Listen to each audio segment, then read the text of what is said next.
আপনি একজন খুনি। হারবার্ট অবাক হয়ে বলল, তুই কি বললি?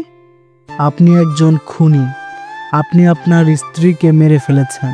আপনার চোখে সেই হত্যার ভয় নেই, আছে অনুশোচনা। আপনি একজন দুঃখী খুনি। হারবার্ট বসে পড়ল, কিছুক্ষণ চুপ থেকে বলল, তুই কে? হিমু উত্তর দিল, আমি কেউ না, আমি হিমু। আমি রাস্তায় হাঁটি, আমি লোকদের মনের কথা বলি। আমি আপনাকে জানি, আপনি ভয়ানক এক মানুষ। হারবার্ট কেঁদে ফেলে। কেউ দেখে না, কিন্তু পাঠক দেখে।